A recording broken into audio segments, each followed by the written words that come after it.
Le match entre le Real Betis et le Real Oviedo, conclu sur un score de 1 but partout, s'inscrit comme une rencontre riche d'enseignements, bien au-delà du simple résultat final. Ce type de confrontation permet de comprendre les dynamiques actuelles de deux équipes aux profils différents, mais qui se sont retrouvées sur le même terrain avec des intentions bien définies et une lecture du jeu claire.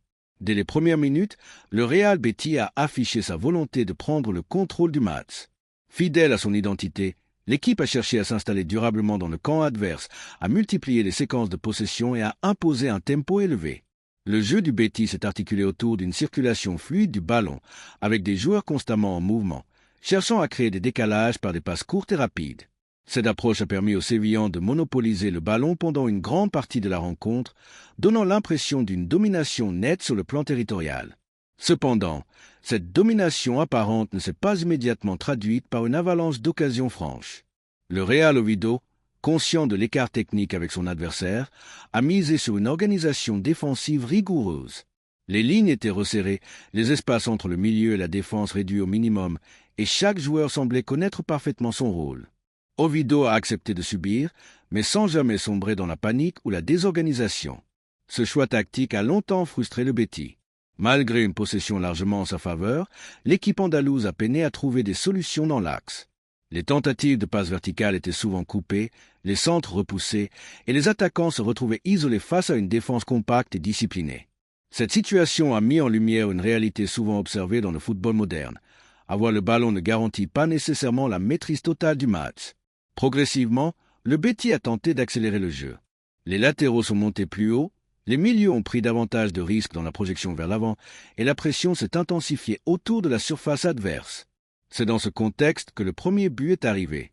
Il est né d'une action collective construite avec patience et intelligence, illustrant parfaitement ce que le Betis est capable de produire lorsqu'il parvient à désorganiser le bloc adverse.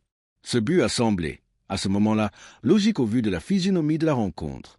Mais loin de s'effondrer, le Real Oviedo a montré une force mentale remarquable. L'équipe n'a pas changé radicalement de plan, mais a su ajuster certains détails. Les sorties de balles sont devenues plus propres, les transitions plus rapides, et les milieux ont osé porter davantage le ballon. Oviedo a compris que pour exister dans ce match, il fallait accepter de prendre des risques mesurés. Cette montée en confiance a progressivement rééquilibré les débats. Même si le Betis continuait de contrôler la possession, Oviedo s'est mis à poser davantage de problèmes. Les contres se sont révélés plus dangereux, mettant en évidence certaines failles dans le repli défensif du Betis. L'égalisation est survenue dans un moment clé, sur une action bien construite, exploitant un léger déséquilibre dans la défense adverse. Ce but a eu un impact psychologique important, non seulement en relançant Oviedo, mais aussi en semant un doute dans l'esprit des joueurs du Betis. À partir de là, le match a changé de visage. Le Betis, conscient de l'enjeu, a cherché à reprendre le contrôle total, mais avec une certaine précipitation. Les décisions dans les derniers mètres ont parfois manqué de lucidité, les frappes ont été soit trop timides, soit mal ajustées, et les occasions se sont succédé sans véritable efficacité. Cette incapacité à faire le break a laissé Oviedo dans le match jusqu'au bout. Oviedo, de son côté, a fait preuve d'une grande maturité dans la gestion de cette fin de rencontre. L'équipe a su alterner entre phases de conservation du ballon et séquences défensives solides.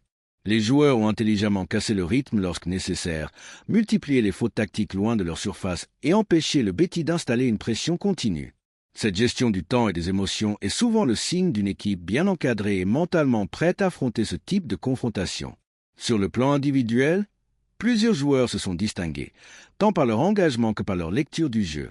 Du côté du Betis, certains éléments ont montré une grande qualité technique et une volonté constante de faire la différence, mais ils ont parfois manqué de soutien ou de solutions autour d'eux.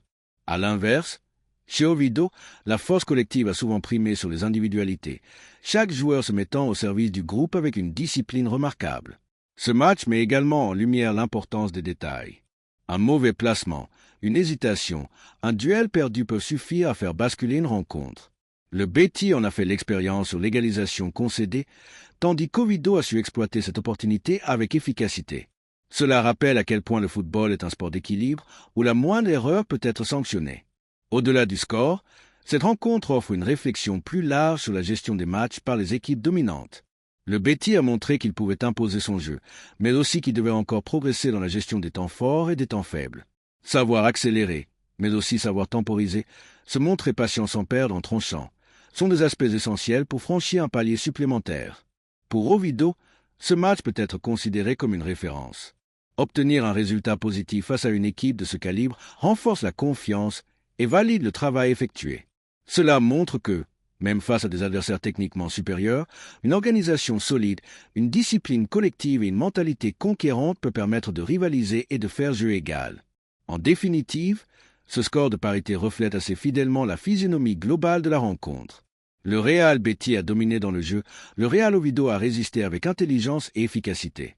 Chacune des deux équipes repart avec des enseignements précieux, tant sur le plan tactique que mental.